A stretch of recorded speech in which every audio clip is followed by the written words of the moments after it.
25 जून 1975 जब देश में लगी थी इमरजेंसी और भारतीय लोकतंत्र पर पड़ा था सबसे काला साया, आज उसी आपातकाल की 50वीं बरसी पर सूरजपुर जिला भाजपा कार्यालय अटल कुंज में प्रेस वार्ता का आयोजन किया गया।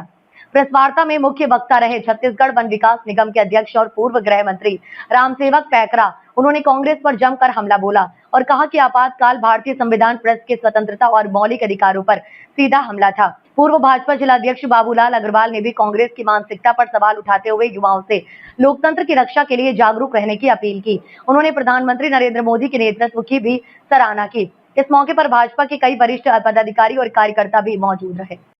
आजादी को कुचलने का प्रयास तो कांग्रेस ही कर रही है। हम तो आजादी के इस अवधि में 50 सालों तक कांग्रेस ने इस देश और प्रदेश में राज्य किया है। सिर्फ आज हम देखते हैं कि हमारे देश में मोदी जी के नेतृत्व, अटल जी का नेतृत्व और प्रदेशों में भी आज हमारे कई सरकारें हैं, लेकिन हम संविधान में बाबा भीमराव अम्बेडकर जी के संविधान का ध्यान में रखते थे, उनके विचारधारा को हम जनता तक पहुंचा रहे हैं कि हर नागरिक को स्वतंत्रता हो, हर व्यक्ति के अधिकार हो और सबको समान व्यवसाय के क्षेत्र में, कई क्षेत्रों में अपने आर्थिक प्रबंधन, शिक्षा के क्षेत्र में हो, व्यवसाय के क्षेत्र में वो आगे बढ़े और उस दिशा में आम जनता के हित में सरकारें काम कर रही है। कांग्रेस तो हमेशा से इस देश को कई आपातकाल दिया है। 1962 में भी देखे होंगे, नेहरू जी के जमाने में भी आपात हुआ, 71 में हो गया, चीन पाकिस्तान के साथ भारत पाकिस्तान के बाद भी युद्ध हुआ है। तो आपातकाल की स्थिति तो जब युद्ध होता है एक दूसरे देशों तक तब होता है। अभी फिर से जो हमारे देश में एक प्रकार का पाकिस्तान और भारत के युद्ध की स्थिति पैदा हुआ था, लेकिन बहुत तरीके से जल्दी से कूटनीतिक विचारधाराओं से हमारे देश के लोकप्रिय प्रधानमंत्री जी ने इस युद्ध को फिर टाला ताकि देश के जनधन की हानि न हो। तो ये आपातकाल की स्थिति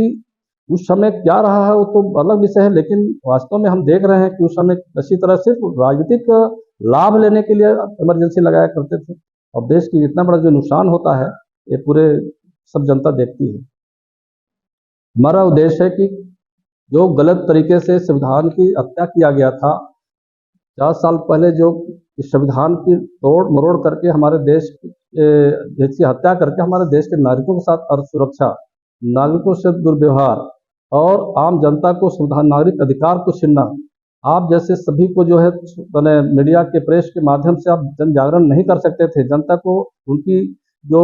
अत्याचार को नहीं उजागर कर सकते थे, उनके भ्रष्टाचार को उजागर नहीं कर सकते। सब पर जो है उन्होंने प्रतिबंध लगाया था और उनके विरोध में जो नागरिक थे,